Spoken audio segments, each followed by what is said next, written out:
policies, you should be able to achieve this and beyond.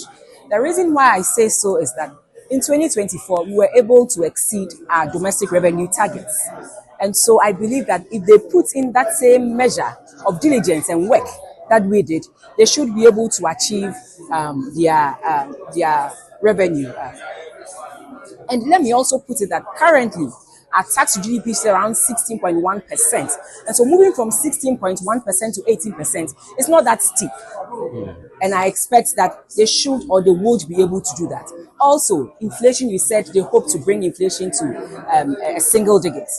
In 2016, we inherited an inflation rate of 15.4%. But within 2 years, or within that same year, we're able to bring inflation down to a single digit. This has been done before. It depends on the policies that you bring. And I believe that if they should come out with policies, one, that will address what causes inflation, it will go a long way to help us in that regard.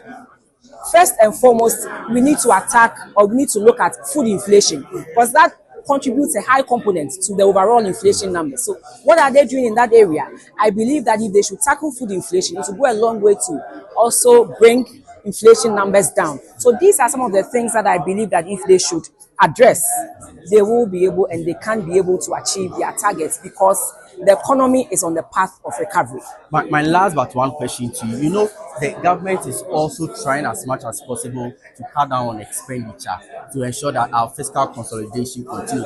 But over the years, we have been seeing budget overruns, budget deficit, revenue far below expenditure. Do you think this budget is going to continue the trend? It all depends on your policies. Like I mentioned in the State of the Nation's address, President Mahama, in the State of the Nation's address, announced more than 4 or 5 policies, expansionary policies. And these are all expenditure driven. And so it depends on them, like I said. But if you want to cut down on expenditure and you want to introduce a Jumeirah, you want to introduce quite a number of other things, I believe that the most important thing for the president to do is to create an enabling environment for the private sector to pick these things up. Because usually most of these interventions are temporary. They are not permanent. So create that enabling environment for the private sector to pick these things up and rather run with it. For the private sector, they do long-term, employment, and they can help shift some of the expenditure from government to the private sector. So I believe that the expansionary policies he's bringing will not help, but rather create that enabling environment for the private sector to run with these initiatives for you. And then when the private sector does that, it takes away that burden on you. And at the same time, they offer long-term employment opportunities that in the end will increase productivity and affect the economy positively. So at the end of this presentation, will you be surprised that? Very excited, very excited.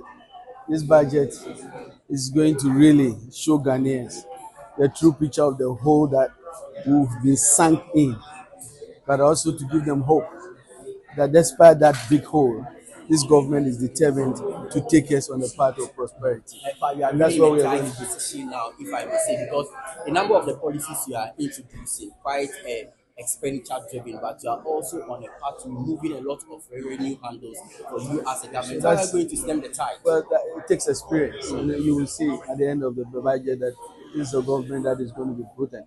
I think our key focus will be making sure we live within our means, understanding where the people of Ghana are. If we are saying that we are in this deep hole, that we are in difficulty, exactly what are the steps the government is taking to ensure that we mobilize more revenue, or more importantly, we cut in places that we have control of, so we live within our means. But that doesn't take away the fact that the government is also very focused on making sure we move on the path that allows Ghanaians to see a future of hope and prosperity.